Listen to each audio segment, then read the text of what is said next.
maybe you're not ready for it. No, that's not what you mean. That's like it's something to aspire.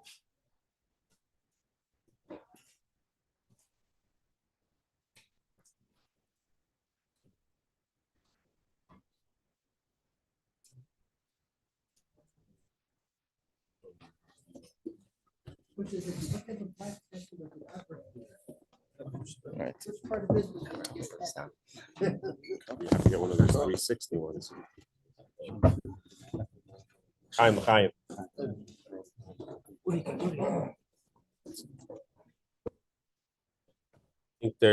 think that when I'm saying it correctly. If someone knows it otherwise, then please do correct me. I'm saying this from memory. But as was discussed tonight at length about Rabbi Itkin's legendary Avos Yisrael. So there's a sikha where the Rebbe speaks about the difference between the Baal Shem Tov, the Magid, and the Alter Rebbe in regards to Avos Yisrael. And I say this in context of I was saying about Chayit and Aliboy. I only know Rabbi Itkin for the last 20 years. I don't know. I don't think his family's in the other room. So that's I don't know the people that know him as a child, and know what's natural and what he worked on to become. So you can, at least for us, that we see him later in life. It's like, okay, that's Rabbi Itkin. What does that do with me? That's Rabbi Itkin's unique personality of Avos Yisrael. It's not my personality. So where do I come to this? So there's the Rebbe says that, again, if I'm saying this wrong, please correct me. That the Baal Shem Tov, Avos Yisrael, and they bring the Rebbe based on sayings from the Rabbeim, that the Baal Shem Tov Avos Yisrael is that he only saw the good in people. And he saw people, he only saw good, and the ultimate, the Rebbe goes to the difference in the Magid and the Baal Shem Tov. The ultimate point in the Alter Rebbe Periklan base of Tanya, the Alter Rebbe doesn't say that you love every Yid because you push it to see everyone's a tzaddik. The Alter Rebbe there discusses what do you do with the guy that's a Rasha, that the Torah commands you to hate. The Alter Rebbe teaches you how to love even that person, that even that person has to be loved. And the Rebbe explains why that's a much deeper level of Avos Yisrael, because you're recognizing, you're not blinded by the good there, you see the reality, sort of. Like the Rebbe explains in Tanya, the Periklam Beis, the Rebbe says that multiple levels of why we have Avos Yisrael.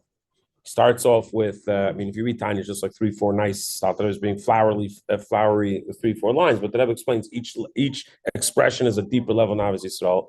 Starts off with Shadish, that we all have one Shadish, Avechad Kulana, and then Alter Rebbe says, Kulanu Achim, we're all brothers.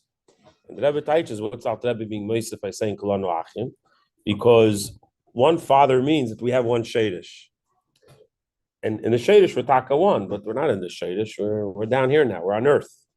Alter Rebbe uses actually the expression, Gufim Mechulakim. Gufim Mechulakim, it's expression from the Gemara, that means that our bodies are separated from each other. So the idea that the Alter Rebbe is trying to say is that even when we're achim, even when we're brothers, meaning that we're away from the shadish, and brothers as close as brothers can be, but we're still two separate people. Even there, you have to have Avos Yisrael. In other words, what the Alter Rebbe is mechadish in Darkei Chassidus is that Avos Yisrael is not when everything looks one and the same. No, that's Achdus Yisrael. There's a difference in Achdus and Avos Yisrael. By the way, it's one of Rabbi Itkin would learn with the Bachram every year at length, the Kuntus Avos Yisrael that the Rebbe gave out. So the Achdus Yisrael is where everyone's one level, everyone's one. It's all nice and glorious. The Alter Rebbe's Chiddush for Avos Yisrael is that even when it doesn't look all glorious, and even when the guy that you're next to is not the person that you would naturally think of having Avos Yisrael with, even there, that's where the Avos Yisrael has to come. So I don't want to break any myths here or anything, but as I taught the same class as Rabbi Itkin taught. In other words, we shared students. So there's sometimes you get the case. Rabbi Itkin lived in Himmel. He came into his classroom. everyone knows Rabbi Itkin. Rabbi Itkin was Meshicha Goya Umayla.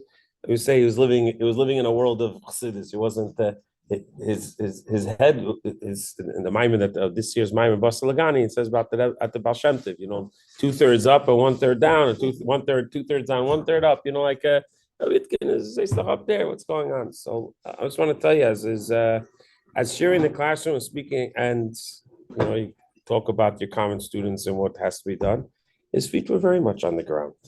He knew exactly which bachim were a pain to have in the class, and the ones that, oh my God, what am I doing with this kid, and so on and so forth. So the bachim never heard it, and he didn't come. And he wasn't Chas v'Shalom saying it to me as a behind the back talking, but it was more of a what do we do to do a difference? So I got to see Rabbi Itkin's feet on the ground, in Zavis you saw everything looks so good and fine. So you could think that he he had these glasses that you don't see the person, and you're living in Himmel. So of course everyone's good. Like if I'm in Himmel, of course everyone can have so with everyone. But I got to see his feet on the ground. Very well understood the Bachram in the class, and very much understood the challenge of loving everyone in the class. And yet, despite that, everyone in this class students knew this Rabbi Itkin embrace everyone. So I say it in the context of we're saying that even if the guy next to you is the type of guy that you don't understand how you can love such a person, the chayit and aliba is not that we should be guys that are living in Himmel that don't see the difficulty in other people. The chayit and aliba is that despite the fact that we see the difficulty in people, we have to learn how to not just there's an expression when the Rebbe says of Ahavas Yisrael that you could be soivel the other person, that you could they say soivel, you could tolerate the other person. That's like rock bottom Ahavas Yisrael, that you can tolerate the guy. At least you're not beating him up. That's not Ahavas Yisrael. That's just like the rock bottom outfit. At least you can tolerate him. But if you see the guy that you have to figure out how to tolerate him, that this is the idea that it's shaykh to us also, because we might be more, again, to use expression, Rabbi Yitzchak might have been 2/3 up, 1/3 down, and we're 4/5 down and 1/5 up. But whatever the situation is, that's what Ahavas Yisrael is. Ahavas Yisrael is the ability that, despite the fact that we see the difficulty, and how do we make that person feel that we don't even realize that they have that's what they are. So we should, as the song goes, who will be the Zaidi if not me? Who will be the Ahavas Yisrael here if not Rabbi Itkin? Has to be us. L'chaim.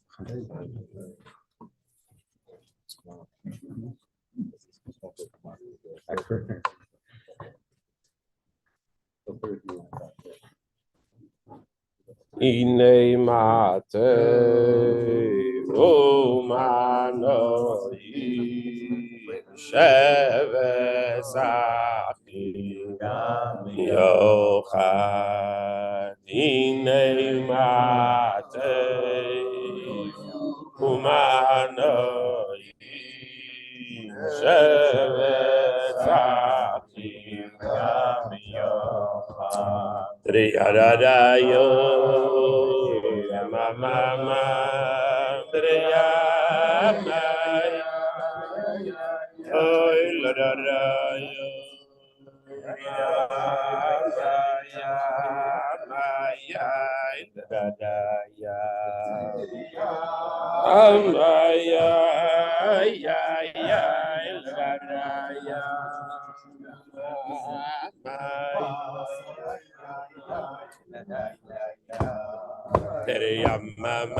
ya yo mama ya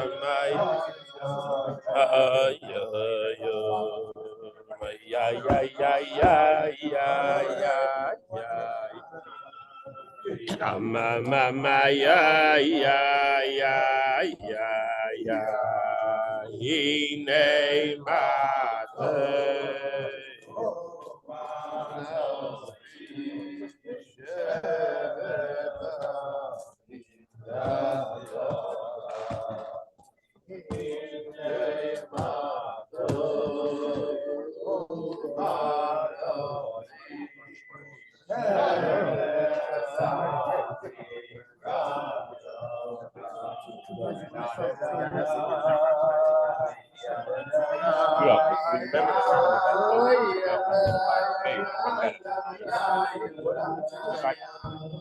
Bring the tribe. It's like a black 4 feet by 4 feet.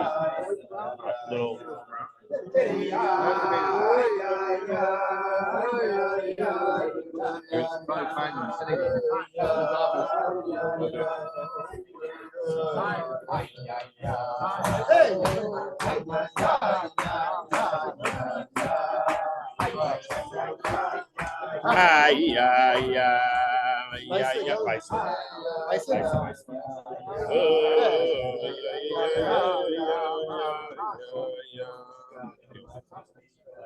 Hey, nay, oh, my God.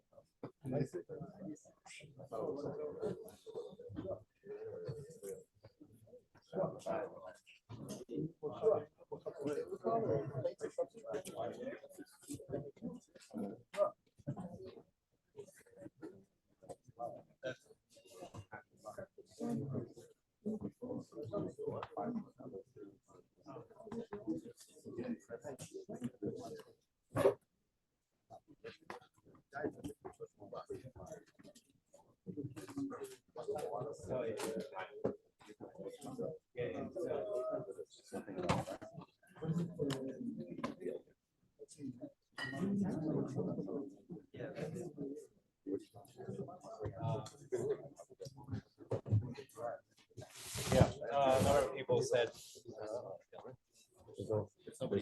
There's nobody on. Okay.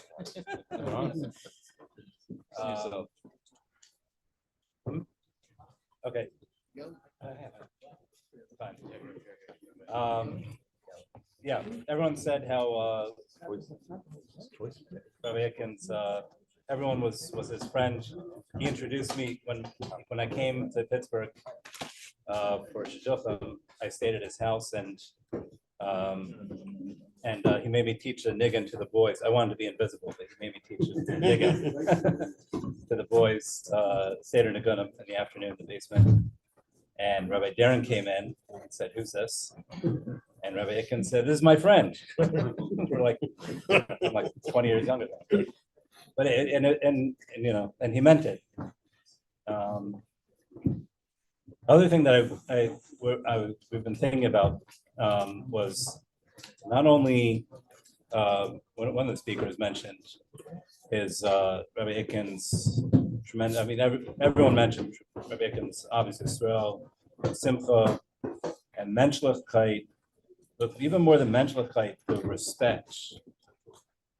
And that's definitely something we can't all be as friendly as Rabbi Itkin. I have sometimes tried. Backfire? But no, it didn't backfire. I just didn't try hard enough. But the tremendous respect that Rabbi Itkin had for everyone, and like Rabbi Alpine said, it was not with like ignoring, the negative side of anyone or looking at everyone as if they were perfect or anything like that. And everyone on their own level. And with the Bachram also, it was not just friendliness, but really a true respect. And with the leaders in the community, in terms of what Saul was saying, right? In terms of shalom in the community, and the way that we saw that Rabbi Itkin treat everyone in the community, everyone on their own level, with tremendous respect and tremendous kavod. And I remember someone mentioned the Farbrengens. Remember the box Farbrengens? There was Rabbi Itkin decided that we used to have Farbrengens up here was once a month, Shabbos Baruch. And then Rabbi Itkin decided that wasn't enough. There had to be more Farbrengens. And so somehow he took the term box lunch and turned it into box Farbrengen or something like that. It didn't really make much sense, but it didn't matter. Look, it made sense to him. Yeah, we just didn't understand. We were on this level. So he started that in the basement, and then I remember Rabbi Rosenfeld didn't like that like there were some people at a Farbrengen and other people weren't. It wasn't exclusive. It wasn't. But you kind of had to know about it, or maybe people didn't feel. So then that Farbrengen had to come upstairs, and the whole community had to have a Farbrengen. That's how the weekly every Shabbos. And when the rabbi said something, that's how it was, and tremendous respect that and covet that Rabbi Itkin had for everyone in the community, whatever their position was, and and commensurate with their positions. Definitely something that we could all work on.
I spoke before. Remember seeing a letter from the Rebbe, one of the teacher, educator in school. The Rebbe told them when you sit with the Talmidim, tell them stories of Hasidim. Emphasize stories of Hasidim and other great tzaddikim. Although the stories of great tzaddikim is very good, like with the Munah and everything. But emphasize the supporting of Hasidim. Why? Because when someone is child, there's a story about a tzaddik. Oh, this is like a righteous person. I'm never gonna get to his place. So it's a nice story. But when you tell a story about a Chassid, it's like a Jew, like any other Jew in the community, or was before, you know that this is something you can reach. Also, because this is not someone that like someone who lived between everybody. So all the stories we sang tonight was like not someone, but yeah, it was a Chassid, but it was a Chassid who grew up between Hasidim, and he lived everything that other Hasidim lived with, but he just worked on himself because he learned Chassidus, and he heard the Rebbe's teaching, and he took it and he took a lesson to his life. And that's how he became what he became, and he gave over all his teaching that he got. So when we hear stories, it's not like the stories about a righteous person who lived once upon a time, and he was a nice man. So, as the Rabbi said, we have to think to ourselves, okay, can you say, okay, I can be totally like Rabbi Itkin, but I can take a few lessons from his life. How he smiled to someone when even if it wasn't. I'm just going to share one small thing. Like I spoke to my son who's learning overseas. I asked him, like, what do you remember? Oh, remember from Zayden? He was a few years ago. He was here, and he said he spent time with my father. And one day he told him, like, you want to go with me to Kashrus? I said, yeah. So he went into the car. Also before going to the car, so someone passed by and he stopped Rabbi Itkin, and he asked him, he spoke to him for a minute, and then he went back to the car. After he's like sat down in the car, like turned the car ready to go, he walked out. And he sees he gave him something. Then he asked, like, what happened? Then he said, this guy had something, he thought I shouldn't have certain thing. And he was like, I say fighting him or something. He didn't like the Rabbi Itkin had a certain thing. And now he came and he asked him help in that same area that he was like again. So in the beginning he thought like, why he doesn't want me to be involved in that. And now he's asking me, but then he sat down in the car, like, what am I? Right now, this certain individual needs something, so I need to help him. So he went out, and he did whatever he needed to do. What is it? It's someone who lives with a thing, like he has to live the way Hashem wants it, that everyone should live. So he puts aside certain feelings.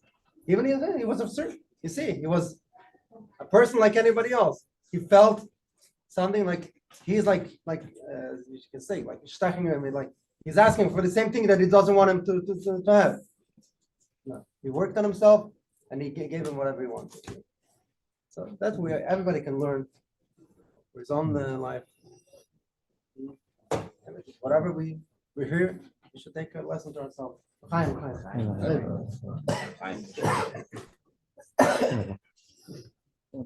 So what I'd love to do, if possible, open up the floor. Everyone could say what they want, and if we're going to pass it around, so it will be recorded for posterity, pass around the computer.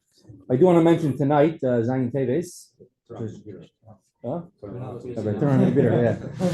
Tonight, Zayin Teves is the yard site of Rabbi Yosef Matz, Rabbi Yosef ben Yisrael Gershom. My father had a very soft spot for him. I mean, I think he said about hundreds of people had a very soft spot for them, but particularly Rabbi Yosef Matz, Rabbi Yosef Matz. All of us, or a lot of us remember him, and certain people spent a lot of time to help him. Rabbi Yosef Matz was just, who was he? He was a Yid. He came from, you could say, the royalty of Chabad. His mother was a Chain. His uncle was a Berke Chain, Rav Aaron Chain, the Minkowitzes. But his mother, his name is Leah Matz. It was Leah. She only left Russia in the 1990s. And they managed, even though they left Russia in the 1990s, she managed her and her husband to stay frum all the way till the end, which is phenomenal. The fact that any Yiddishkeit came out from then. And he came to America, and he came to Pittsburgh, him and his brother and his mother. His mother is buried here. She's a Chain. And everyone remembers him. He was very particular bringing the Russian Sidurim here to bring Russian Jews close to Yiddishkeit. And unfortunately, he passed away in a very tragic fire on the night of Zayin Teves. My father was very particularly involved with that. I spent hours and hours talking with him. hearing about how his mother's gefilte fish was the best gefilte fish, and she was the only one who knew how to make it, and no one else in America knows how to make proper gefilte fish. And his mother and his brother and his cousin and his this and his that. But he's somebody who definitely had a tremendous love for the Rebbe, for Yiddishkeit, and he kept it up. So, and my father, his grandfather never had Kfuras Yisrael. Never was. His grandfather, Rabbi Raskin, was never properly. I guess they had a kfura, never a proper burial. He was executed by the KGB. A few years ago, we discovered which field he's in and put up a matzeva.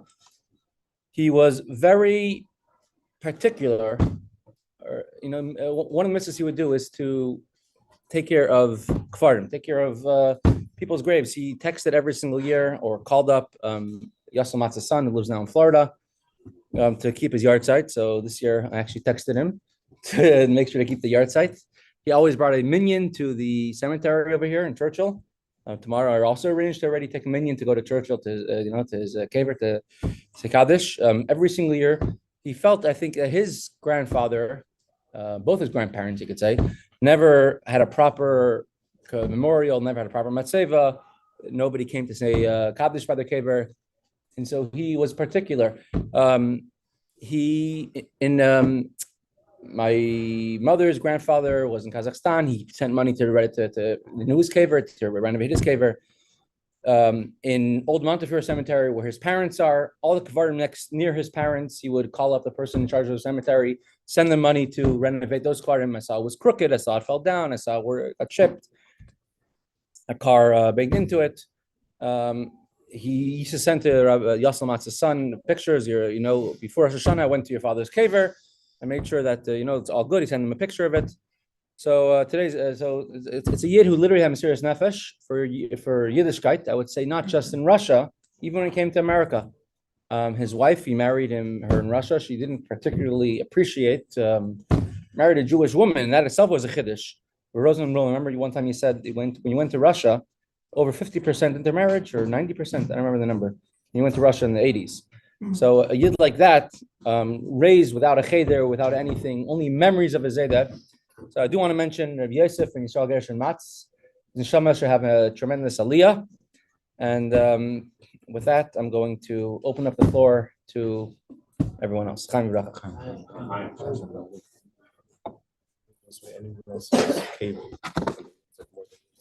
Yeah. Certainly, let's go. Nice together. I think actually that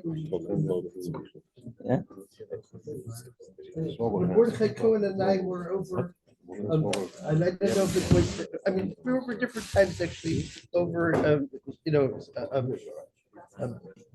Shabbos view, yet to view, so I don't remember which particular one, but it's like we could clearly see actually how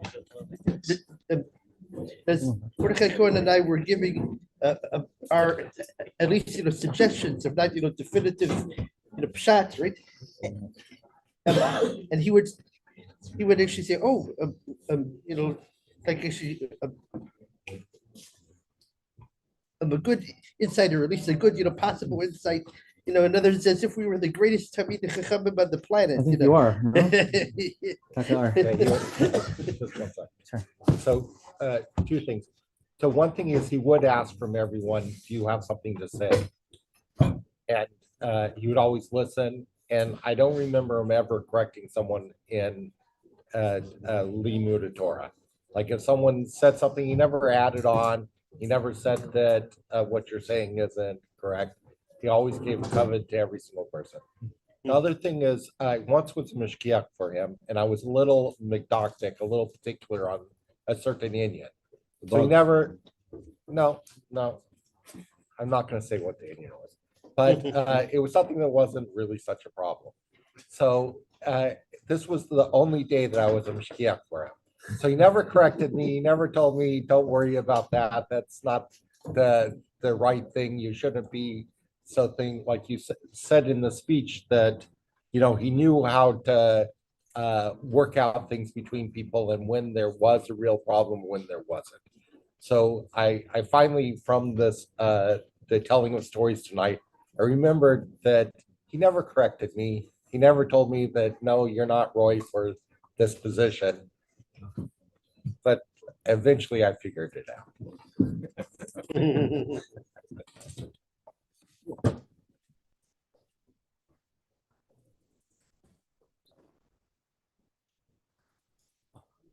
A very good friend of my father for many, many decades, Rabbi Vogel. Say l'chaim. You don't say anything else, just l'chaim. Say l'chaim. L'chaim. Bicycle.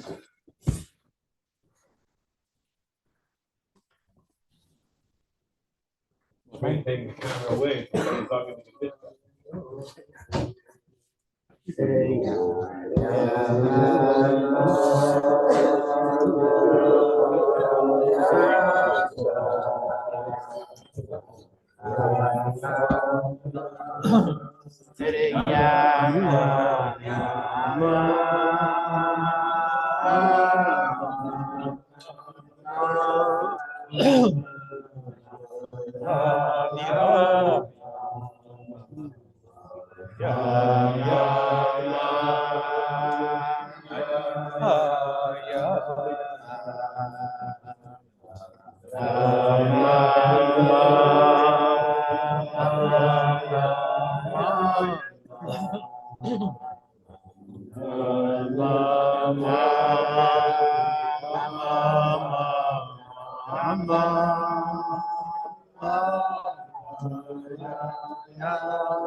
Chaim, Chaim.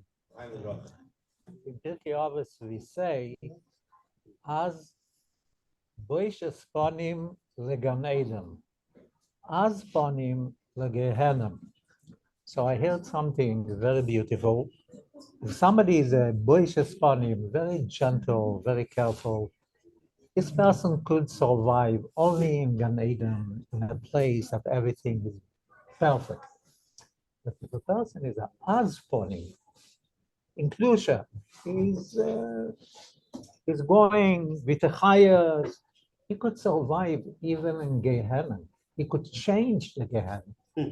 We're talking about Yosef Yitzchak, or he was the person, nothing was in his way. When he saw somebody, the person got melted just from his smile, from his warmth, from his highest, everything. Always follow the Rebbe's footsteps. Don't think about the negativity, not about yourself, not about other people. And even sometimes there are issues and things are not so easy. Don't let your thoughts and your feeling be involved with all of this negativity. Think what could you do? What could you do? We don't have time for this. Chaim, that's what he was. As ponim legehem. You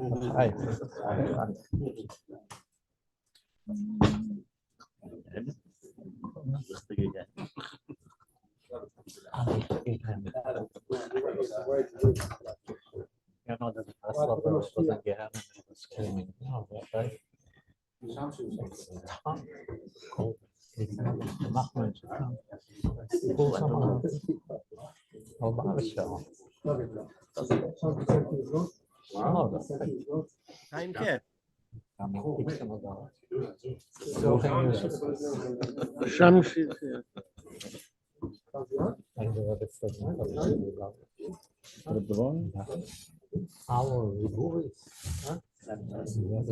So you let him talk.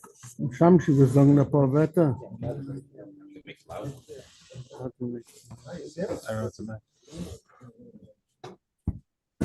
Chaimke. Chaim. Levi, Yirmi Cohen. Chaim. Everybody heard you.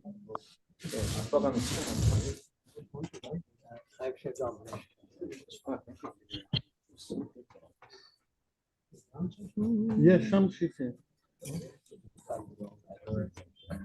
Shamshi, if you're there, open your camera.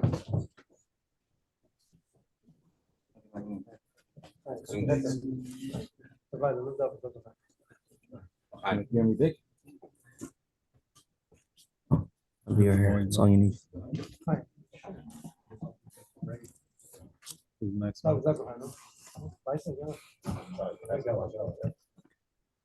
How you say pen? Yeah.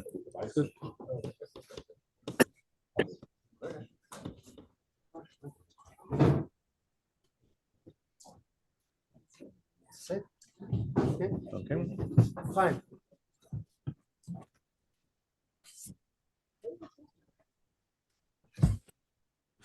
Here. Yirmi, you're on.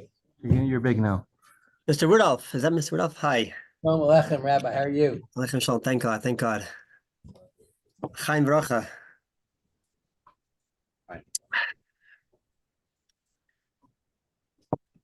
There's a bacher.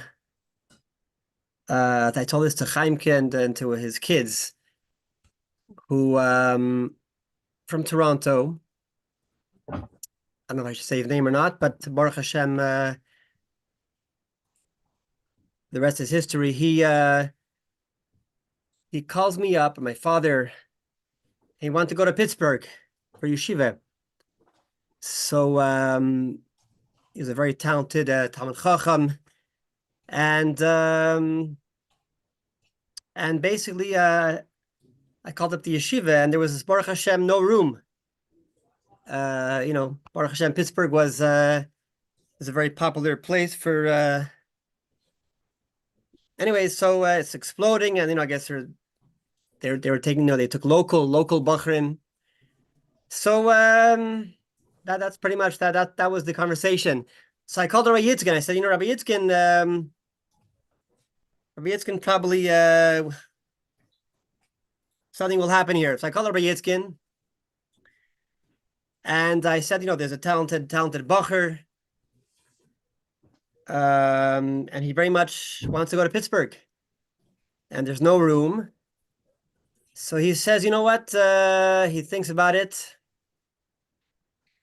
a few minutes, and he says, you know what? Yirmiyah, l'chatchila riber. He says, why don't you, or you or your father, why don't you try? You never know.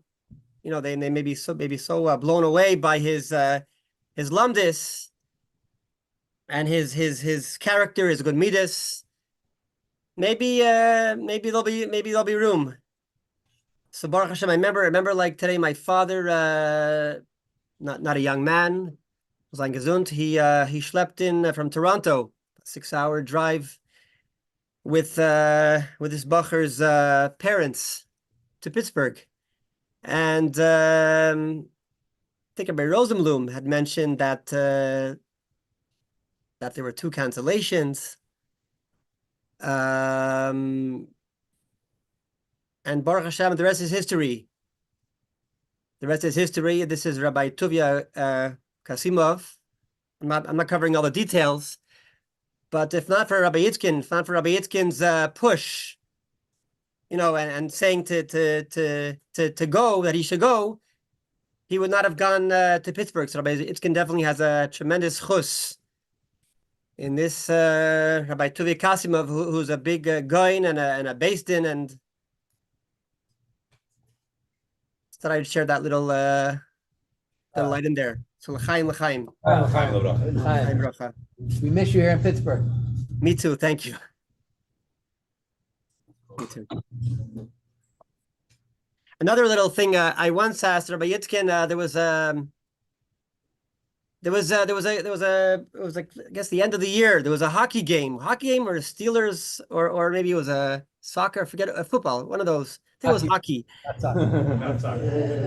And with all due respect, the Maple Leafs are much better than maybe not. Anyway, so I told Rabbi Yitzkin I guess it was a ticket, and I told Rabbi Yitzkin, I'm going to this hockey game. It's a bit tough, Shin Mem Ches, I guess, and that's it. I just letting him know I was staying by his house.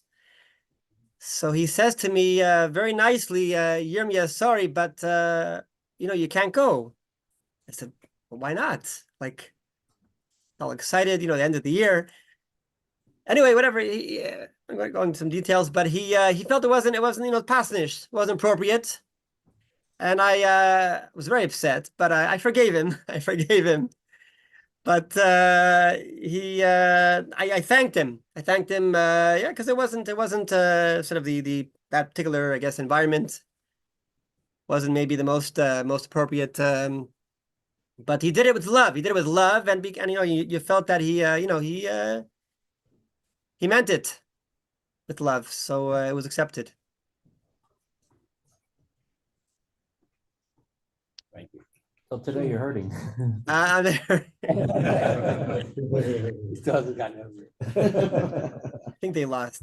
Anyway.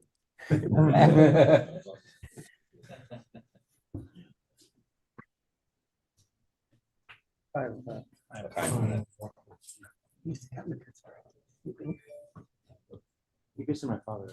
You've seen him a few times.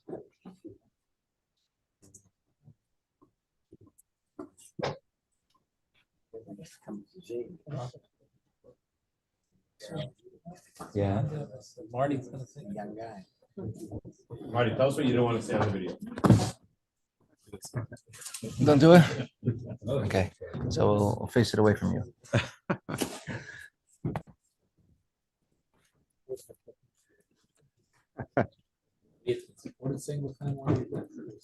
What do you think? I think you know the answer there. You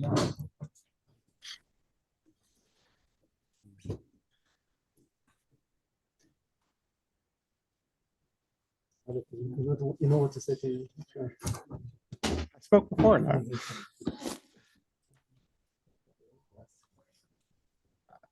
Just all the things that everyone said, all the same things that I'm wearing. I think, the derech eretz, the friends of everyone. But how, he was a good student, made him a good teacher. He learned about everyone. He loved your story. He made you feel like he was, invested in you. You. That's all I got. Did he? I was wondering. He told me one time he took a class at a baseball game. I was trying to figure out which class it was. You remember the Yud Beis Thomas Farbrengen in 2021? And by Yankee. So, I mean, he said, "Oh yeah, pour me a drink." He said, "What I want to make me an old fashioned." Made him, and he said, "Oh, how do you make it?" He was all interested in how to make an old fashioned. And it's like Rabbi Itkin drinking an old fashioned. It had a cherry in it. It's like he didn't care how to make an old fashioned. He was making the kid that was making the letters, just making him feel good. I mean, that's I don't know. He just would learn from every. In my days in yeshiva, I don't know, Yisrael Salmon, everyone knows. So he was in my class, and he would. Okay, this is back in the 80s. He was very into his preppy shtick. I don't know. And Rabbi Itkin would just talk to him for hours about all these things that it meant something to Yisrael Stanman. Obviously, couldn't have meant anything to Rabbi Itkin, but he was interested. He learned from each person. It was amazing. And it made each person feel special, which everyone in the room, everyone here now felt a special connection, felt like you had some, because that's how he made you feel by doing that. It's a real good lesson for all of us to, just learn from everyone. And that's what I got. Chaimke. Yeah. Shlomo Marciano. What about Shlomo Marciano? Abba Shalom. Yeah. He used to come to your parents every Shabbos, no? For years. Every Friday night. And it was part of our Friday night meals.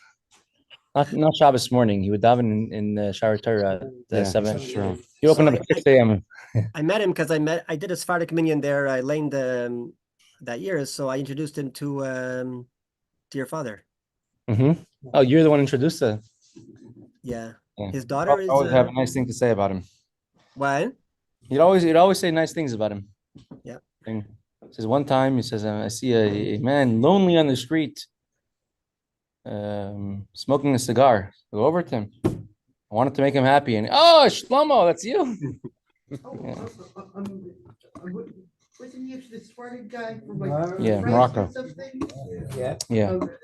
He's like from Morocco. I tell you, we never, I never knew about the niggun. I would say many of the typical Chabad nigunim that we sing. We always sing Shlomo Marciano's Friday nigunim Friday night. That's what we sing. That's what we always sing Friday night. We never sing the. I remember him. I heard actually Morty Martel. An interesting story as far as actually Marciano as a kid, 5 years old, by the Baba Sali, it's like people came in, for Arak being poured, for Brecha, and they were running out. The Baba Sali had actually, did it himself, where he had wrapped up, it kept on pouring. The Baba Sali never ran out of Arak. Shlomo Marciano, he learned in the Chabad in Marrakesh by Rabbi Lipsker in the 1950s. Really? Yeah.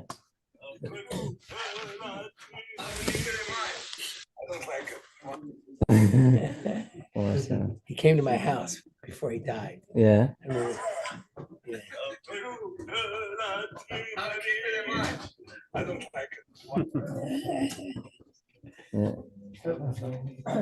Weinstein. Who's that right behind? Who's that? Oh, him, yeah, sure. Sure, remember him, yeah. Great guys. Yeah. Chaimke, his daughter is still is connected with your house. Yeah, she lives in Cleveland. Yeah. Yeah. Go over to Rabbi Weinstein. To Rabbi Weinstein. Died shortly thereafter. Okay. Yermi, you have l'chaim near you? I do. Okay, so let's say l'chaim together. With a kohen, your kohen give a bracha. L'chaim bracha. Chaim bracha. Yitzchak ben Meir. Meir. Better for you, for your family. Okay, what do you have l'chaim? Weiser. Rabbi Weinstein, your brother was a bus driver in Richmond, right? He was the camp bus driver after I did. And you were also a camp bus driver? Yes. So the Seder was you become a camp bus driver, then you send me to yeshiva, and you go to the next one. Something like Send them that. to yeshiva. Something like that. Got Something it. like that. So I was asked to share a few things. Some people may have heard this before, but I'll share it just in case others haven't. I actually met Rabbi Itkin in the summer of, it was the summer of 1980.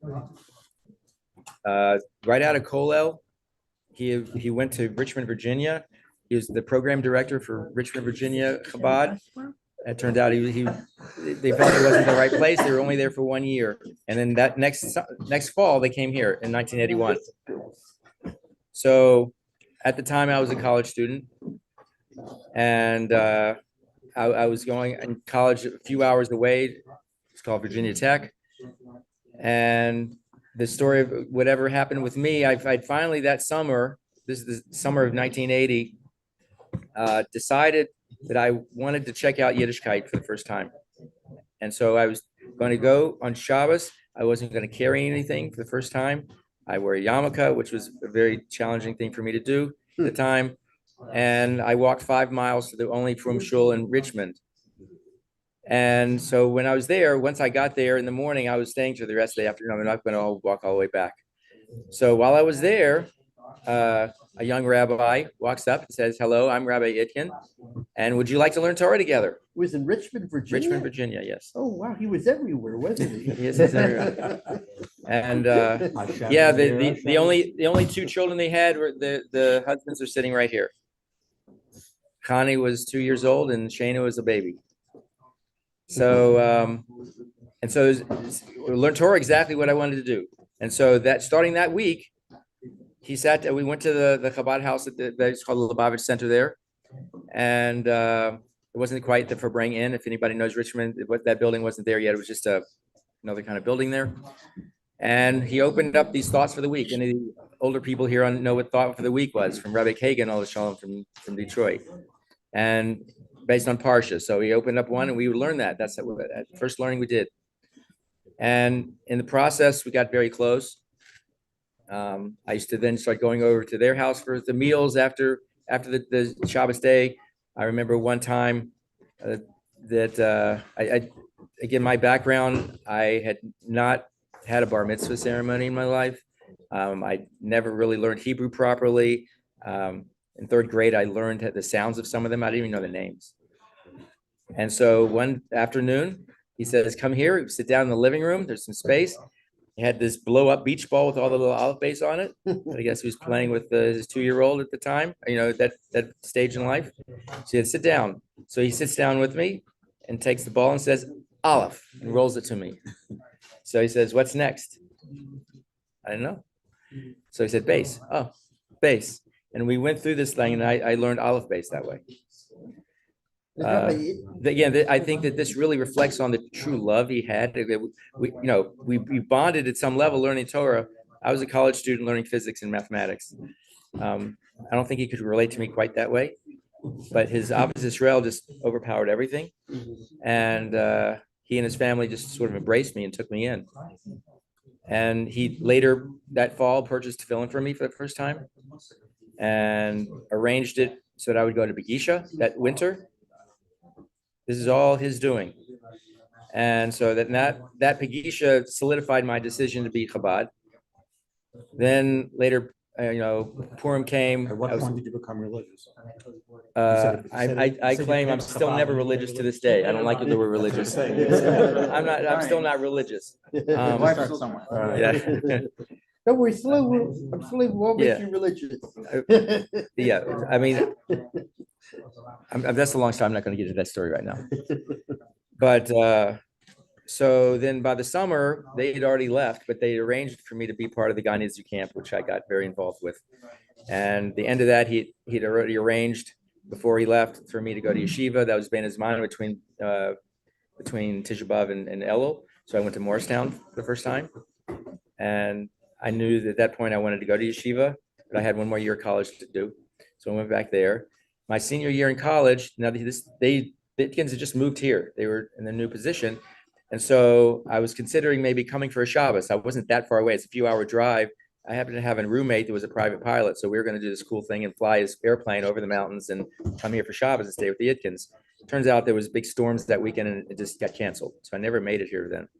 But Shlach Pratis was years later, Hashem sent me to Pittsburgh.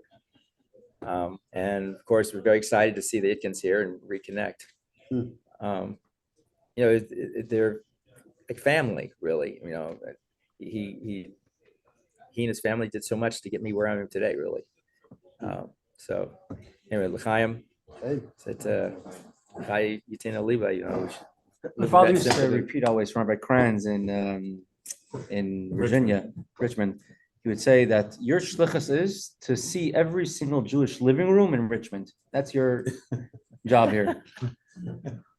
Well, there's a few people he hopped. He said he was there for 1 year. It was one of his most difficult years he ever had. He's a Baruch Hashem, he says 4 families who became from as a result of that year. I was by the Shiva, my parents in New York, and I met somebody, I don't know, someone didn't look like he fit in over there. Grosses, I think. Grosses, yeah. Yeah, Alice Gross. Alice Gross, yeah. But, I didn't know that. It was like him and his brothers and Silver Spring. Was it? Yeah, fine. When you hear some very powerful story that he told me. It was a very strong message, especially now in these days that we are now. It's only about that happened in the time of the Magid, and there were 2 partners. One of them was a little more Balabos, was 51. The other one was 49.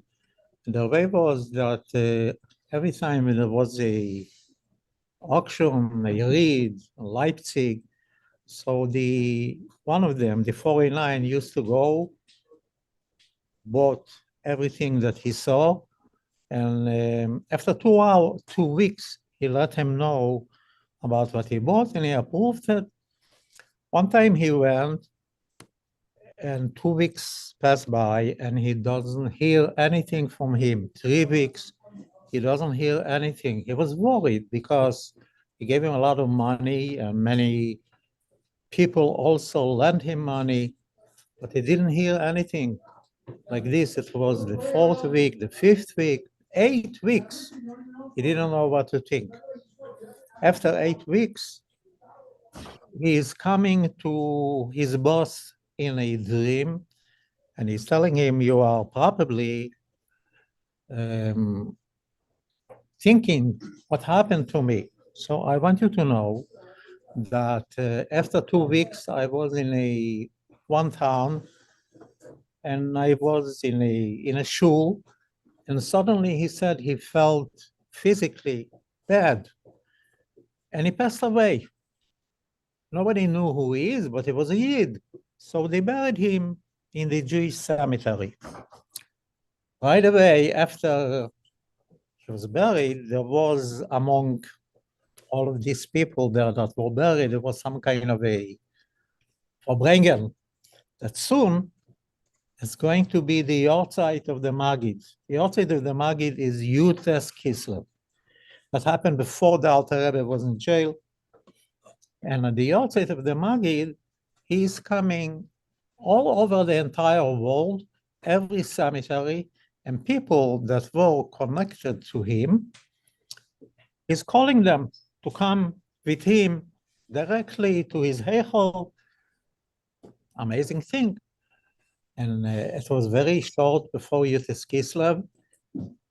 And here, Yutes Kislev is coming, the Magid is coming, and he's calling these, and he calls him.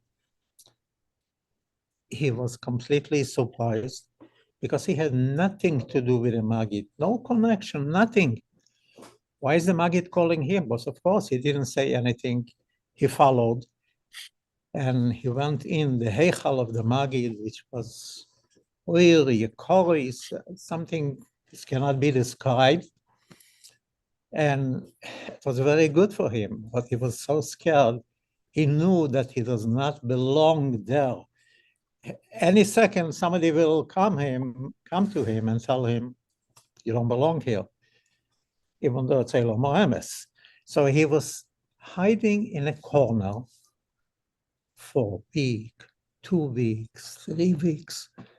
It was an unbelievable oineg, but he was afraid. 8 weeks passed by. Nobody's telling him to go out. So he knew that this is not a mistake. He felt more confident.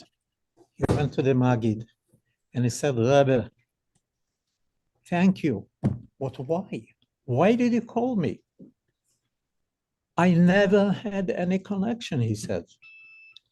So the Maggid said to him, listen, my son, you think that you didn't have a connection, but when your mother was pregnant with you, she came to me to ask for a blessing. And that create a permanent connection forever. This is the story that he told me. Powerful story, especially now that we are around Yud Shevat. His mother came to ask a blessing when she was pregnant with him. We are Hasidim. Not only we ask a blessing from the Rabbi, everyone did so much what the Rabbi wants. Not enough, but so much, learning Chassidus and doing it to other people. Look, of Rabbi Itkin, and every Chassid. So we have to know that the Rebbe is with us forever. Doesn't matter. Should never, the Rebbe is telling us in the Maimer from Yitzchak, it has to be Shtus Dikdusha. What is Shtus Dikdusha? Sometimes there are people that they feel they don't deserve it. They are failures. They are not successful. So the Rebbe is telling you, it's not true. You are minds, of course. You have to be better. You have to do more. But the Rebbe is ours. And the Rebbe said to somebody, that was before the Nesias, there was somebody that was even a shtickle, maybe he had some kind of shlichus from the Friedrich Rebbe, and one day he decided that he wanted to go some kind of a college, and he knew that the Rebbe did not want it, so he decided, okay, so he is not Mikusher anymore to the Rebbe. He wanted to go so much, so the Rebbe writes to him, Iskashus between a Chassid and the Rebbe is from both sides. From the Chassid with the Rebbe and the Rebbe with the Chassid. Even if the Chassid wants to go away, the Rebbe is not leaving him. The Rebbe is going down with him, even in She'oil Tachtis, even though that for the Rebbe is very painful, what he wants, let him go down until he will bring him back. And that is Shtus Dikdusha. We should only concentrate about this, that we're not alone, and that we have the Rebbe with us, and we could be better and better and better. And now is Yud Shvat, and this Rabbi Itkin did it always. He never allowed himself to put down, always higher, better. Shtus Dikdusha. Chaim, l'chaim, l'chaim.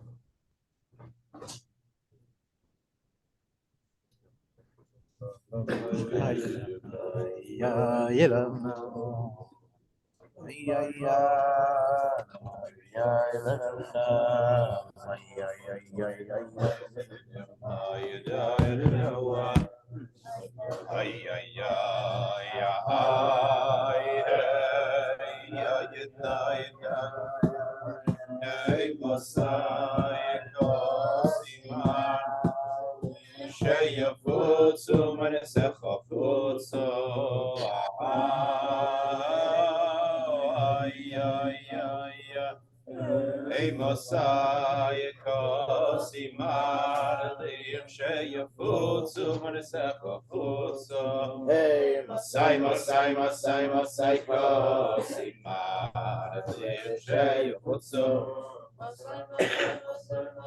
Kosimar Lim Sheyafutsu Hey ya ya ya ya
Do the baby.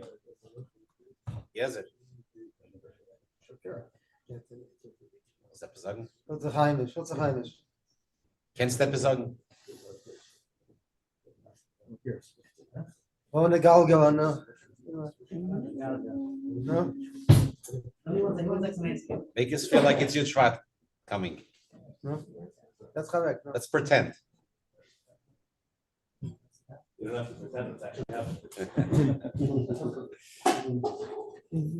Zevi, komm doch noch rein. Bitte.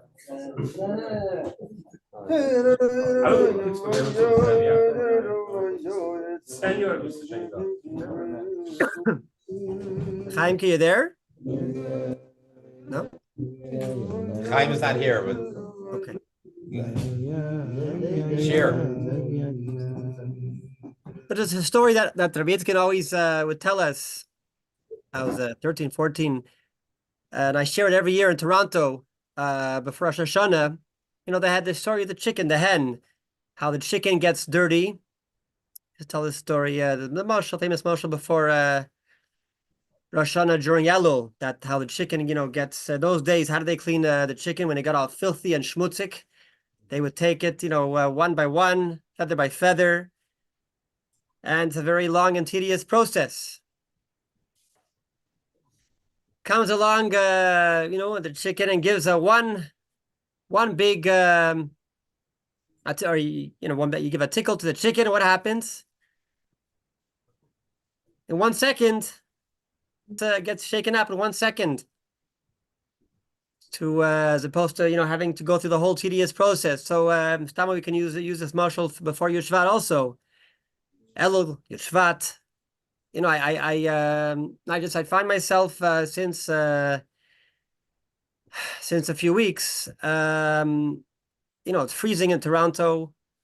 I'm sure it is by you also, but it's colder in Toronto in the morning. You know, 6 o'clock in the morning. There's a sheer Shloshim Rabbi Yitzchak that I'm Basi Lagani, but I'm thinking, you know, it's cold. It's bitter cold and it's not comfortable. But I'm thinking, you know,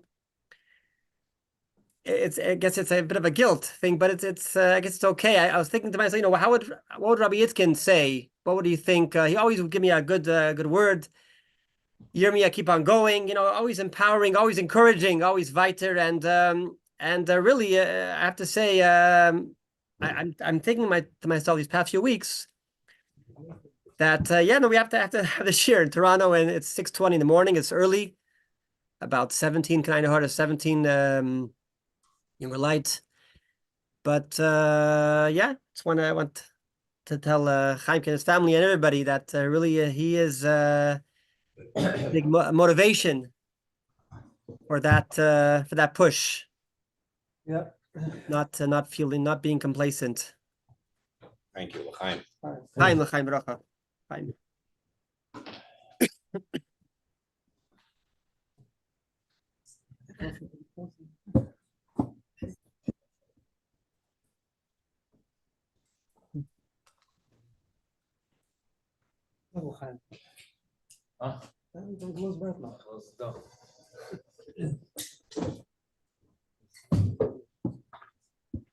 Hier van de eten zet.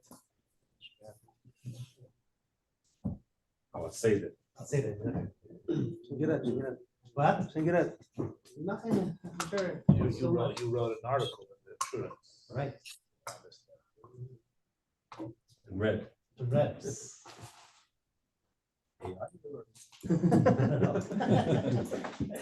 Writer. Writer, Ben Writer. Hey, I know already, Rabbi. What would it say?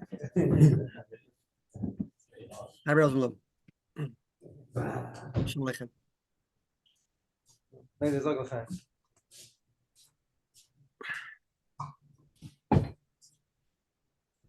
Seltzer? Huh? What's that? Seltzer? It's only seltzer. Call me seltzer. Not my bottle. Hashtia kados. I don't think I would have ever gone for a Pellegrino over this. Huh? Nice color bottle. Huh? We're on the way. We're on the way. Everyone has an agenda. I always wondered how Rabbi Yitzchak, his background, where he came from, and how he spoke English. How did he become so close with Mr. Rudolph? He touched on it a little bit. I sat with him in Florida. We were talking about this. It was a pellet to me. Like two different worlds. He's a physicist. It's his mind, physics. Sports. Marty told the story. He became close with people that were dramatically different than him. There was no connection. One would think that it would be a shaykhis between the two. Yet he was he never changed. Itkin never changed. Pittsburgh didn't change. Almost everybody gets just to till the last day. There's no Steelers and Penguins, So those of us who grew up, it's our whole life. Those who come here after a while, usually if they were following another team, they switched to the Pittsburgh team. So he remained like Gansen. His English remained came out the same. His expression the same. He mamish didn't change, but yet he was able to connect with so many different people. Hey, I think a Pedic for the Yitzchak. Zog, say Masber. That's your heading. No. High school. I'm going to say something. Just a couple of the kudus that come. He's a vort. Rebbe once was Masber. The story with Shlomo Melch, from a couple weeks ago. Rebbe was once Masber. The story makes no sense. Like, what was the whole Chachma, if they would listen, the whole story of the Rebbe was once Masber, Chinuch. The story that the Rebbe was Masber was that mother wanted Chinuch, my father would always say, when a parent came to him, she mentioned my father gave a letter to him. So a parent came to my father, talked about this. My father said, I want my child to be well-rounded. My child. My father said, the basketball is well-rounded. The child's not well-rounded. You want to break the child up into so many different parts, and that's the mother. That's our culture. They have to do everything. They have to be able to be. They have to the club. They have to play an instrument, and they have have to do this, and they have to do that, and they and everything in one, a big basketball, a big round, well-rounded. But the bottom is, it doesn't work that way. And Hatzlach and Chinuch, Hatzlach in life is when you identify a couple things, and that's who you are. That defines you, and that's how you live your life. Me, Rabbi Itkin was the most uncomplicated person you could meet. He was just not a complicated person. It was just certain things that he believed in, 2, 3 things, and that was it. And that's why, if you listen carefully tonight, and I knew this before, I was thinking, what am I going to say? I said, for sure, every speaker is going to say the same thing. Okay, what can I say? I have to say something different. I knew what everyone was. I didn't speak to anybody. I knew what I was going to say, and that's exactly what happened. Why did everybody say the same thing? Everyone say the same thing because he wasn't complicated. Who he was in Gansen. That was it. You know, when we Dober Nadich wrote up the beautiful letter, the fundraising victim. My results should be as good as the letter. But what? Yeah. So interesting. Your mother wanted to see the letter. She took out a couple of sentences. What were the couple of sentences? The couple of sentences in her mind was who's Mois. So don't make him into what he wasn't. We're not into making him what he wasn't. We don't want him to be who he wasn't. She took out some lines. I don't even remember what the lines were, but they were all like Dober's flowery way of describing some sort of, that's not what he was. That's what he was. Believed in a couple of things. Things were repeated 100 times tonight by different people. Everyone was saying the same thing. Because that's who he was. He was not complicated. He was able to interact with everybody. When we know who we are, and we know what we stand for, we know what's important to us, we're consistent with the same person day in, day out. Do the same thing. Get along with anybody. The problem is when we're well-rounded. And we have all sorts of shittas and hashkafas. Today like this, tomorrow like that. You're not sure who you're going to meet. You're going to meet the happy guy, you're going to meet a depressed guy. You're going to meet a guy with sveikas, you're going to meet a guy that you don't know who you're meeting. So there's no place to come together. Rabbi Itkin was absolutely, and he was like that, by the way, when he was I didn't see him as a guy, so he was lying in bed. It was the same Rabbi Itkin there also, the same exact thing. In fact, he started talking to me certain things that maybe we should stop talking right now. My thoughts, I shouldn't talk. Same the kudus, the same oasis, the same. That's it. So he got along with everybody. Neighbors will help that as we prepare for the Shevat. It's a good time. We'll get to the second point that Rabbi Alter wants to know who we are, what we stand for, not to be cut up in too many different pieces, to be less complicated. Very, that's that we can, the Abbas Yisrael and the Achaz Yisrael, it's easier said than done. But if we know who we are, then then there's a place to, but if we don't know who we are, then another person for sure doesn't know who we are. It's that we should, Rabbi Itkin would despise this whole conversation about him. The Rebbe, let's talk about your Shevat. And that's what I've taught. I'll sit him to prepare for that. And then Rabbi Itkin will be comfortable by the Farbrengen.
By the Shiva, there was a Farbrengen from Allah,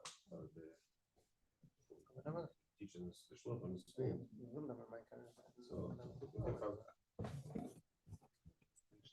But the fact that there's Pratim, and then there's the Yisod that everything is about. Everything was about obviously. It wasn't about Yisrael. It wasn't about Simcha. It wasn't what's the guy? It's a chassid. He's a chassid ben Muhusay. Durch and durch a chassid. The emes lamita. B'derech hameila, everything else. He was an authentic chassid. When Adam Reinhardt wanted to explain, I don't understand. I'm hearing that he was like, he never left Sunset. You have to explain to me what that means. As a whole, I was punked. I was visiting my father. My father was in the hospital, so I was in Florida. So I was by my father. I actually left the next morning. Lubavitch was at night, and then the next morning I went to Florida. So I went to my father. So I'm in the hospital with my father. And I'm talking to Adam Reinhardt, and I'm telling him Visa is. My mother is going. My father's laughing. My mother's going Meshuggah. I said, "Well, he's a from guy. Don't worry, he understands." I'm telling him it's a 9-6. I'm trying to give him the whole flavor of what it means. Itkin never left. To give that to what's on 70. But that's the nakuda that I think because whatever, it's much easier to speak about someone's Ahavas Yisrael, someone's Simcha, because that's the tangible and somewhat relatable, and what do you call the nuggets that you can talk about and relate to. It's al derech. Now I think there's another nakuda that tonight I thought of also. The Amshad Rabbi Silver said, it's al derech by the Rebbe also. If you go to the Welt at large, you talk about the Rebbe. What do they talk about? Talk about the Rebbe, about Shlichus, about the Meis. Obviously, saw all the great Sachen. And then you have the people that appreciate that as though the Rebbe's Torah. So you have, first of all, the Rebbe's Torah is unfortunately less known than the Rebbe's Pulis. And then those that know the Rebbe's Torah, there's like the Rebbe's Pulis. Oh, because they don't get it, the Pulis. It's like, it's complicated. It's fragmented and complicated. And now that is also Chabad B'chlal. We became a social service. I just found out this week that watermelons have to do with Palestinians. I thought I had to do with Chabad, but I found out this week it has to do with Palestinians. But we're, what I'm talking about? Yeah. There's one of the. I saw somewhere that one of the Palestinian emblems is like a watermelon, something to do with a watermelon. Palestinians. I was like, I thought it was ours. But anyway, so so I'm trying to. So we have our social services, and what happens? Gave Zay Masbe, you have to be Masbe Chassidus, that everything that the Rebbe taught in Shvi, the whole concept of Shlichus, is all a Pel Yetza of Chassidus. It's all expression of chassidus. And was heißt, was the be'emes shliach, was that his whole shlichus is a peryetz of his chassidus. Because the whole shlichus is a peryetz of chassidus. Now that's also the whole mitzvah of the Rebbe is a peryetz of his Torah. In other words, the Hamaisuika hit Torah Lashon Hara. The Rebbe could learn Torah Lashon Hara and put it into action. So, aber wir sein in Nidike mention. So for us, you look at the pools, you get all excited about that. Eshem forgets the Torah behind that, and in the mensch we forget that the pools are a peryetz, are levushim chitzenim of the mus of the person. Aber as man versteht that this is a person that there's a Torah and there's a muhus behind the pools. So ist doch a ganze Nacht wegen Davis Yisrael, the Simcha, all good Sachen. But there are two Sachen that behind it. First of all, there's the Torah behind it. Itkin is a ish Torah, like Penny said. You know, I remember we sat over here in this room every day. Like Itkin, like Len, everything was about Nimrat Torah. And second, that everything was the Pa'ulis, not Pa'ulis, but the character that's a Peryetza of the Muhus of a chassid, and that's the ikar. So yeah, of course, it's easier to say, okay, I'm going to be Yosef and Avis Yisrael. Achayit in a libay, we're going to have more Avis Yisrael. First of all, we all know that it doesn't happen, right? But that's the talk. Aber achayit in a libay is mizayne chassidin, emes chassidin, emes chassid. That's it's the authentic chassid that you look at. That.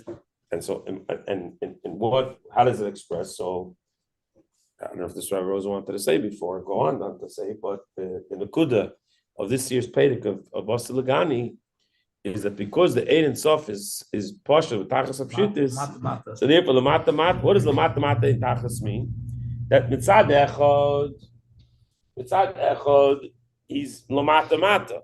I'm a slavish b'lamata. Oh, chilish of this pedic of last week's pedic is slapshus. He's slapshus, lamata, and at the same time, ain't misadif. And at the same time, he remains with pshituse, remains in who he is. So, in other words, the whole chiddush is that what Rosa was saying before. You could say, okay, he's not a man. He comes in, he's like, oh shit. In other words. The pshittus of Ein and Sof that he comes in, and it's pashit. He doesn't know he's a mushit. He's in an under welt. That's not Ein and Sof special matmata in tachlis. That's that the Ein and Sof is alam olamayla. That even when he's lamata, he's lamayla. He's not here. The Rebbe's what the Rebbe is trying to enchadish here is that the Ein and Sof is mitzad lamata. Yeah, right. The great part. So. In other words, the mata has to appreciate it, which means that the Ein and Sof has chaystrikin in the mata. And yet at the same time, he remains with Shituse. He was sitting here, he'd say, that's not China. Not about him. No, I'm talking about the Indian. Talking about the Indian. The Indian of Hashem, what's Achosid is. I'm not saying he's Ein and Sof. No, that's what I was trying. I said before he came in.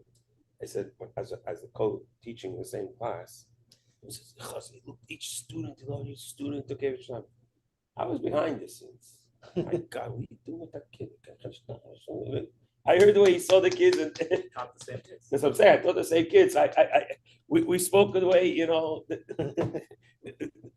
this is Lamata. And Ava became, maybe we should do same with the Avos Yisrael today.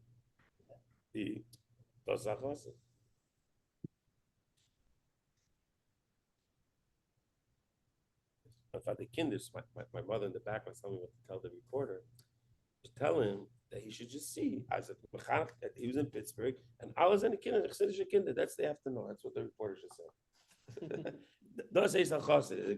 Gehad with alles in the kinder. Sein kinder. That means that you're a chassid.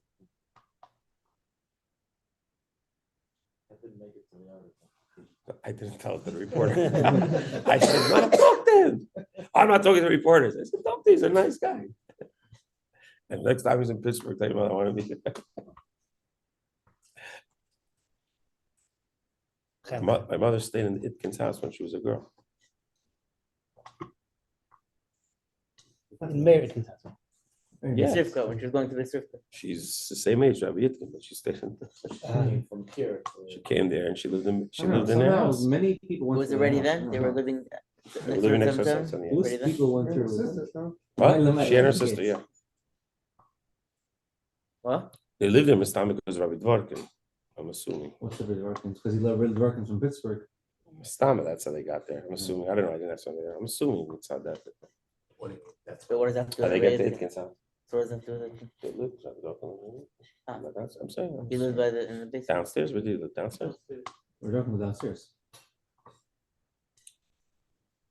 It was open. My father spent his whole childhood running back and forth. What did they He- charge he- rent he- in the 60s? What did they charge rent? $500. It was $550. My father was very close to his own Shimon.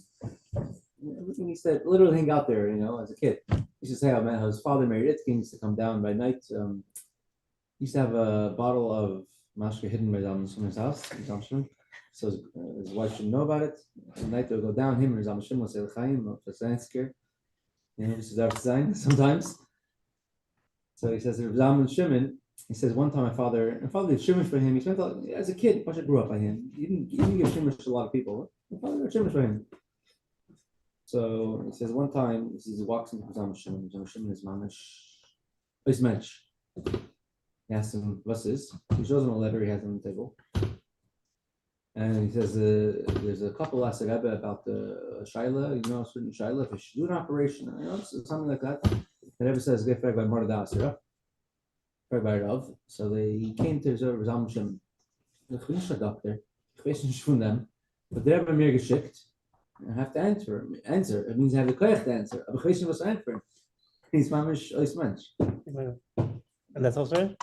It's also here. Okay, so have I heard it from him? Yeah. Did more details? Remember more What? details. Could be a different story. Maybe Maybe please share the details. No, it's a different story.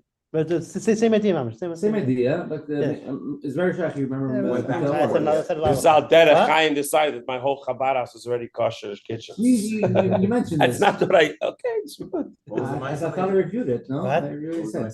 What? How, You asked how many people did Rabbi Itkin touch your kitchen? I said a bunch of hands went up. I didn't say most of my Chabad house had, but alavai. He's looking at the It sounded great. Chaim, you're gonna be the rest. You're gonna be the other ones. Chaim and Gemach. when Mrs. Posner from Pittsburgh, she had to. She was thinking of taking a certain. She had an issue. Your grandmother, she had an issue, and the doctor said that there's an operation she could take. The operation would take out 25 pounds of fat, but she shouldn't take it. It won't be good for her if she takes it. So They weren't sure. what? They weren't sure? That's the word? You remember? I don't know. What? Operation. It's an operation. So she wrote to the Rebbe. She went to Yichis to the Rebbe. Rebbe said that she should ask Zalman Shimon. That's Zalman Shimon asked her of. I don't remember also. Okay. Right now. In the booklet state as What? Was it Pittsburgh at the time or was it in New York? The Pashas was Pittsburgh, but I don't want to say. I don't know. I said I don't remember. even if he was in New York, they were close at that time. They're opposites. Right. So he asked her questions, and he said, "Okay, you should do the operation." And they took a 25 pounds, and she lived, and it saved her life. And he said, "You see from this, as he's telling the shver how you see him siyata shmai fanarav." Yeah. Uh-huh. Was the Siyata Shmai from a Rav or the Siyata Shmai from the Farbrengen? No, fanarav. No, the word was fanarav. The word was fanarav. It's not like Dr. Zelik saying this. Yeah. There's a difference. It's two different. Right. Muhammad Shah always chazer how he would always go to. He would just go to your father. He had the same anecdote. I always asked Rabbi Rosenblum, how did you have such chassidische Kinder? And he told me that ich habe sich übergeben zu Meister von Adam. Ich habe sich like I didn't, I never, what? Other words? What? I didn't hear. As I didn't question the Meister. I gave them to the Meister, and that was that. Said the word was as the Meister von Heaven, get rein the Kinder the Meister von Heaven. Can come to this good without the feeling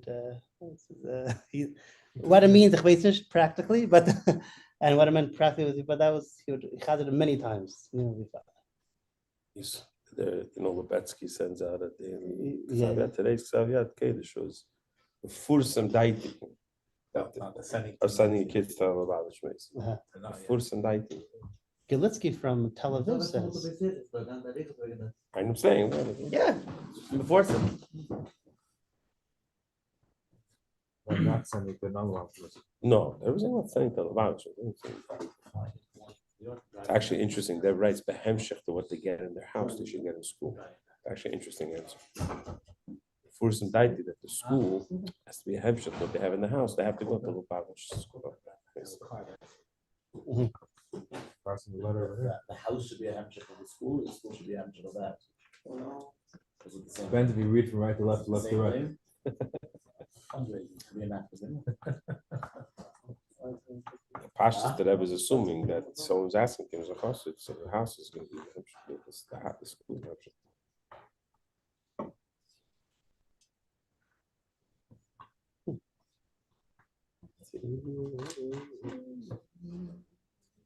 It's funny, you said about the doctors with the like, my father had a stroke, is busy telling all the doctors. He's not the head of the department. He's not the head of the doctors. It's like Grace Amalek. He learns what the doctor wants to hear. This will be to the sheet like that. You cook out the doctor. Say it's like they have like they think this is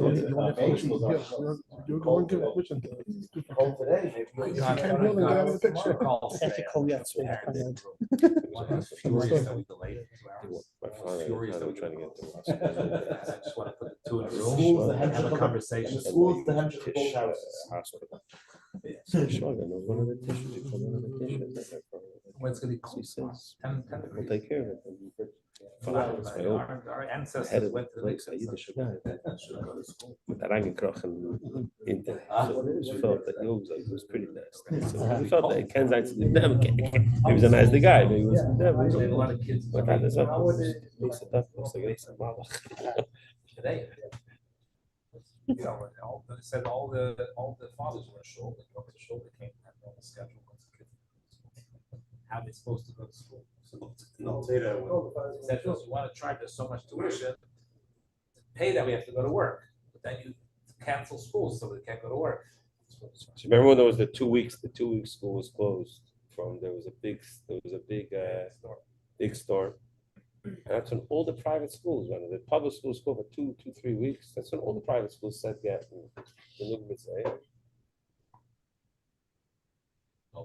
Never. The steam wasn't working, heat wasn't working. Oh, let's describe how Russian people bang their feet on the floor to stay warm. So that was a justification for the stadium not working. Let me tell you. Trey told a lot of stories from Bill and Hyde. Story. Yeah. That's a good trick. First move from Brazil. Back to New York. Hugging of New York, major snowstorm. It's Bedford. Bundled them up. Mother went Bedford. Got there. There was only one other Shabbat. No time. So I was so happy. The kid showed up. Found that teacher that a mistake showed up, and I see a mother bringing the kid. What do I tell her? Hey, kiddo. Learned with them one-on-one. Chaim had ham sandwich because it wasn't a big sandwich.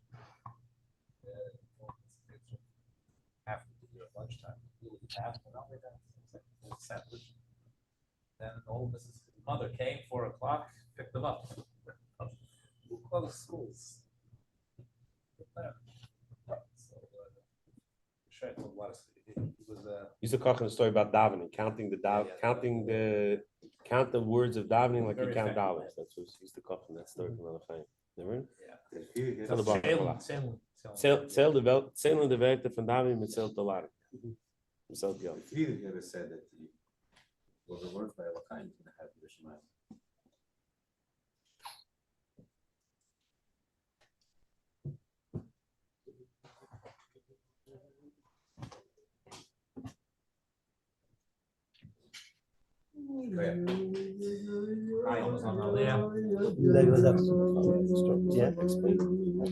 Our man to replace him.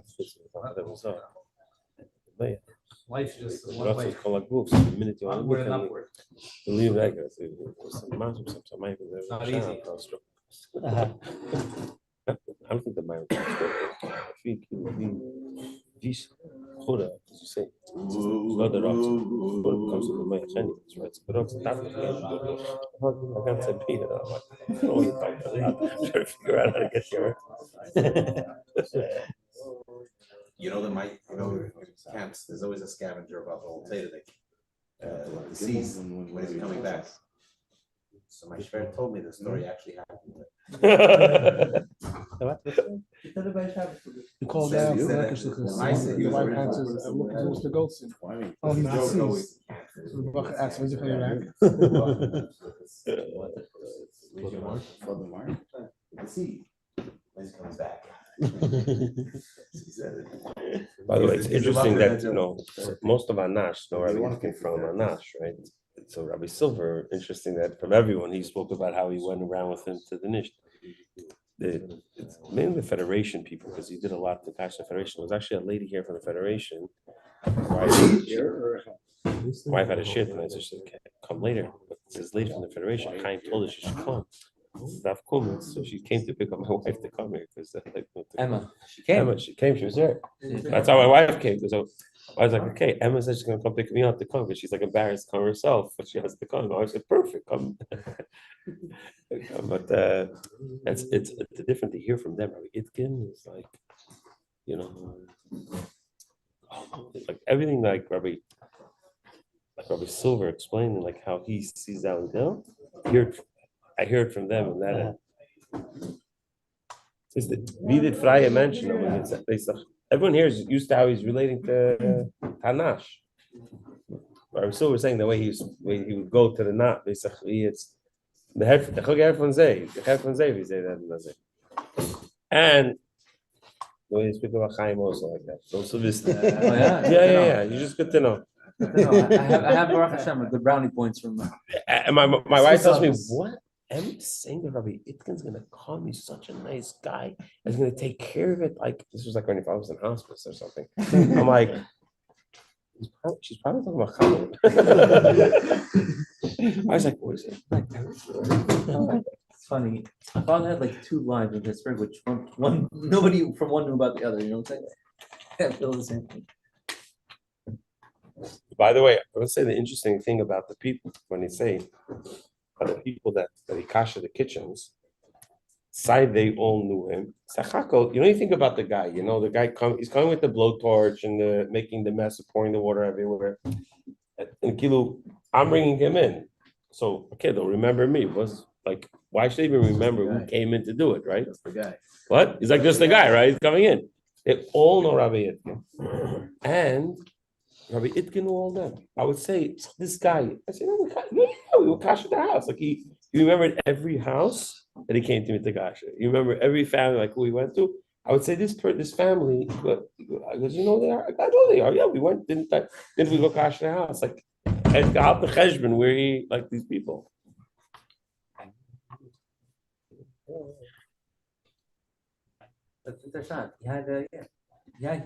I will say, Chaim, he never made an alarm go off with me. I don't know about Listen, when he went to you, he was already 25 years experience. I'm talking about you, okay? I'm new to the game. Matzah Shabbos. No, Matzah Shabbos. Chaim says he's gonna come cash to the kitchen for Pesach. I said, "Can't say that. He'll come. I'll go to him. I'll be there." He calls me up. He calls me up. The fire alarm went up. I said, "How did you get into the building with Chal?" He's in there. He's blowing torching and set the fire alarm off.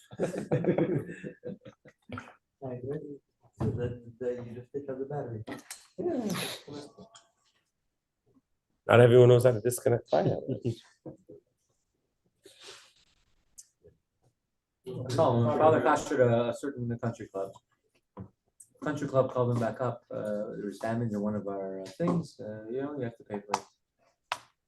So my father says, okay, I just want you to know three things. First of all, I didn't kasher a single thing. It was your chef who did it. My father wouldn't kasher it. You make the chef kasher it. Second of all, we didn't even do that piece of equipment. Third of all, was something else. But whenever he would kasher, he wouldn't touch it himself. Make sure the other guys kasher it, and he shouldn't be correct. He learned from his mistakes, other people's mistakes.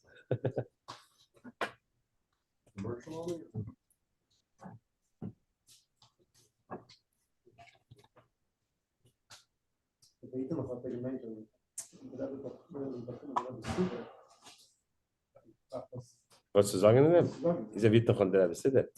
Okay, what happened was Rabbi. Gelernt in Lubavitch, weißt du? In London, right? In London? He learned in London, in Like, it's an Lubavitch. Yeah, he shows us. Where's he at? Where's he? Young Israel. Young Israel. Chaim, He's- Er ist nicht von der Yirmi still there. I'm going. That's off. Night, guys.